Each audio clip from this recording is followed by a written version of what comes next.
स्वागत है आप सभी का दोस्तों। उम्मीद करता हूं कि आप सब अच्छे होंगे। ग्लैमर और राजनीति के बीच रिश्ता हमेशा से रहा है। दशकों से ग्लैमर की दुनिया के लोग राजनीति का रुख करते रहे हैं, जिनमें से बहुत सारे लोग सफल भी हुए और बहुत सारे लोग असफल भी हो गए। जो लोग असफल हो गए वो वापस ग्लैमर की दुनिया में लौट गए, जबकि कुछ ऐसे भी नाम हैं जो राजनीति में अपना एक नया मुकाम हासिल किया है। अमिताभ बच्चन हो या फिर गोविंदा, धर्मेंद्र हो या फिर विनोद खन्ना, हेमा मालिनी हो या फिर जया बच्चन, नगमा हो या फिर स्मृति ईरानी, ये वो चेहरे हैं जो ग्लैमर की दुनिया से आते हैं। इन्होंने ग्लैमर की दुनिया से आकर के राजनीति में अपना कदम रखा, जिनमें से कुछ लोग सफल हुए जबकि कुछ लोग असफल हो गए। कुछ लोग तो ऐसे भी हैं जिन्होंने अपना एक नया मुकाम हासिल किया है राजनीति में। आज हम ग्लैमर और राजनीति को लेकर के बात इसलिए कर रहे हैं क्योंकि उत्तराखंड की राजनीति में एक ऐसा चेहरा है जिनके चर्चे पिछले काफी दिनों से खूब हो रहे हैं उत्तराखंड में। इसीलिए आज हम ग्लैमर और राजनीति को लेकर के चर्चा कर रहे हैं। हम बात कर रहे हैं अनुकृति गोसाई को लेकर के। अनुकृति गोसाई ग्लैमर की दुनिया में थी कभी, लेकिन वो ग्लैमर की खूबसूरत दुनिया को छोड़ करके राजनीति की तरफ उन्होंने अपना कदम रखा और पिछले कुछ दिनों से वो चर्चा का विषय बनी हुई है।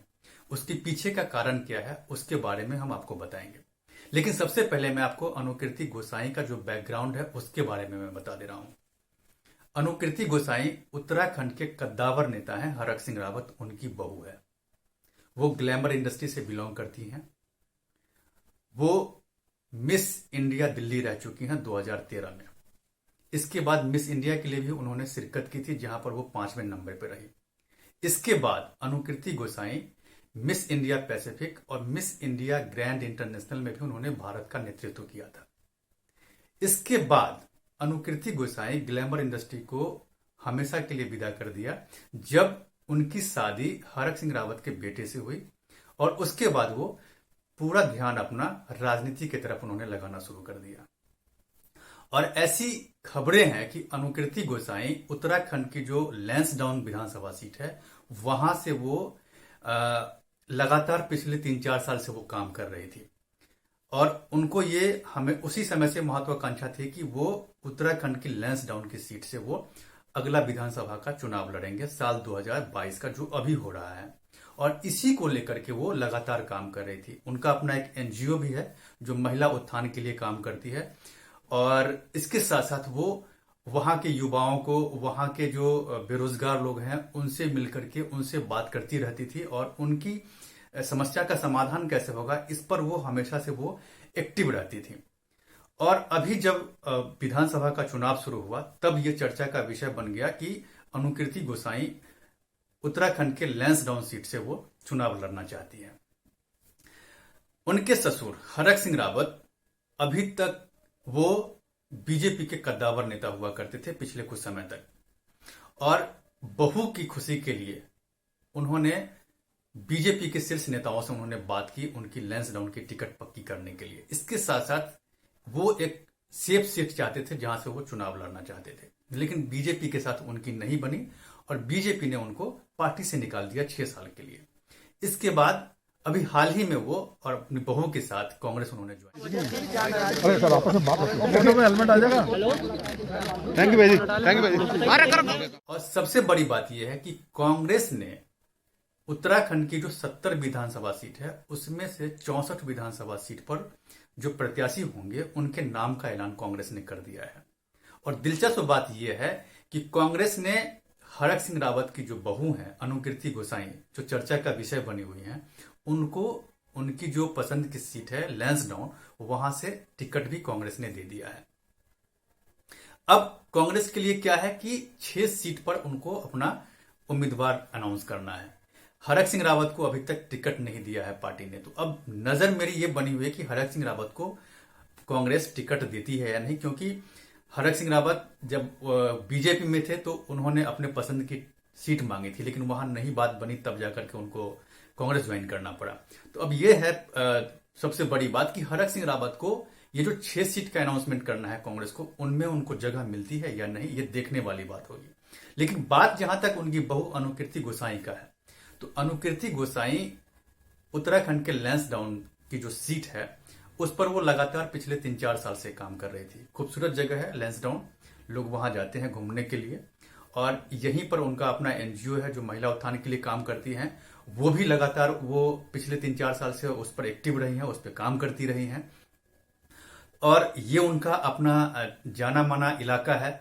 और यहां पर सबसे बड़ी बात यह है कि जो गढ़वाल का जो इलाका है, गढ़वाल के इलाके में ऐसा कहा जाता है कि हरक सिंह रावत का अपना बहुत से सीट ऐसे हैं जहां पर उनका अपना प्रभाव है, जहां से उनकी जो उनके समुदाय के जो लोग हैं, उनकी जो जाति के लोग हैं, वो वहां पर हैं और उनका अपना अच्छा खासा प्रभाव है। तो इसीलिए ऐसी बात कही जा रही है कि हरक सिंह रावत के प्रभाव के कारण वो आराम से इस सीट से जीत जाएगी। और इसके साथ साथ कांग्रेस को भी फायदा होगा कि हरक सिंह रावत उनकी पार्टी में आ गए हैं।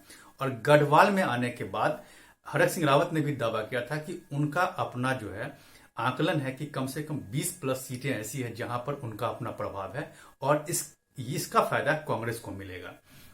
तो यहां जो सबसे बड़ी बात है कि हरक सिंह रावत अपनी बहू के लिए बीजेपी से बगावत उन्होंने किया, बीजेपी से निकल के चले आए, कांग्रेस उन्होंने ज्वाइन कर लिया, और कांग्रेस में जब आए तो उनकी जो इच्छा थी वो पूरी हो गई, उनकी बहू को टिकट मिल गया, उनकी पसंद की सीट लैंसडाउन से।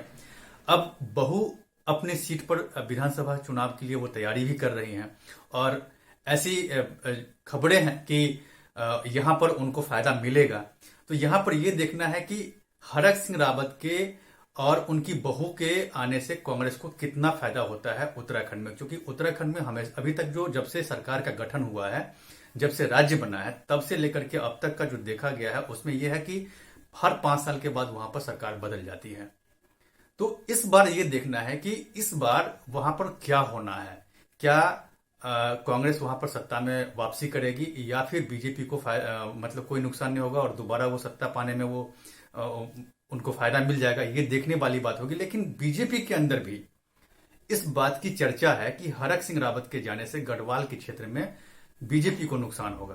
तो अब यहां पर यह देखना है कि हरक सिंह रावत के जाने से बीजेपी को क्या नुकसान होता है, और सबसे जो बड़ी बात है उनकी बहू को लेकर के, जो मॉडल कम राजनीति में आ गई हैं, वो अब राजनेता बन गई हैं और लोगों की भलाई के लिए वो काम करने का उन्होंने जो बीरा उठाया है लैंसडाउन की सीट से। अब यहां पर यह देखना है कि लैंसडाउन की जो जनता है वो उत्तराखंड की बहू को कितना पसंद करती है। 14 तारीख वैलेंटाइन डे के दिन उत्तराखंड में वोटिंग होगी, और 10 मार्च को जब नतीजे आएंगे तब ये साफ साफ पता चलेगा कि बीजेपी कितने पानी में है हरक सिंह रावत के पार्टी छोड़ने के बाद, और कांग्रेस को हरक सिंह रावत और उनकी बहू के आने से क्या फायदा मिला। इसके साथ साथ ये भी दिलचस्प होगा कि उत्तराखंड की जो जनता है, लैंसडाउन की जो जनता है, वो उत्तराखंड की बहू को कितना प्यार देती है, ये देखने वाली बात होगी, और इस पर मेरी नजर बनी हुई है। अब तक अगर आपने मेरे इस YouTube चैनल को सब्सक्राइब नहीं किया है तो प्लीज इसे सब्सक्राइब कीजिए, लाइक और शेयर जरूर कीजिए। धन्यवाद।